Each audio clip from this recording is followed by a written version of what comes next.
Monseigneur Ulrich, vous êtes venu aujourd'hui, vous, archevêque de Lille, avec une délégation de votre conseil épiscopal, rencontrer Monseigneur Harpigny et le conseil de Tournai. Quels ont été les principaux thèmes de vos échanges? Alors c'était la première fois que nous le faisions. Nous nous rencontrons avec Monseigneur Harpigny assez régulièrement, mais on s'était dit qu'il fallait un peu manifester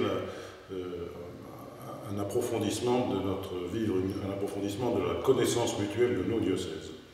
Et donc, après la présentation des vicaires épiscopaux, de leur parcours et de leurs responsabilités, nous avons procédé à une présentation de nos deux diocèses, à la fois dans les réalités humaines et sociologiques et dans les nécessités pastorales et les objectifs que nous assignons. Nous avons voulu un peu aussi présenter la façon dont nous avons organisé ces diocèses en fonction de la géographie, de l'histoire et des défis d'aujourd'hui. Monseigneur Harpigny, vous aviez déjà reçu précédemment le conseil de l'archidiocèse de Cambrai. Voici Lille maintenant. Cela manifeste dans votre chef un souhait de prendre connaissance de plus près des réalités de nos voisins français? En effet, donc, pour le diocèse de Cambrai, c'est mon prédécesseur, Monseigneur Huard, qui avait de bons contacts avec Monseigneur de la Porte, qui à un certain moment donc, a institutionnalisé des rencontres entre les deux conseils épiscopaux.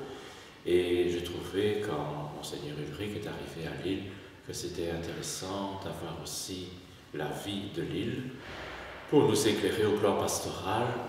Monseigneur Ulrich est l'évêque le plus proche, nous sommes à 27 km l'un de l'autre, donc il n'y a personne en Belgique qui peut dire ça, que moi je suis très loin de Gand, de Bruges, de Bruxelles, etc. Et il me semble que dans l'évolution socio-économique, en tout cas de la Wallonie-Picarde, avec cette métropole de Lille tout à fait proche, il est bon d'avoir aussi un éclairage ecclésial sur l'avenir de la société.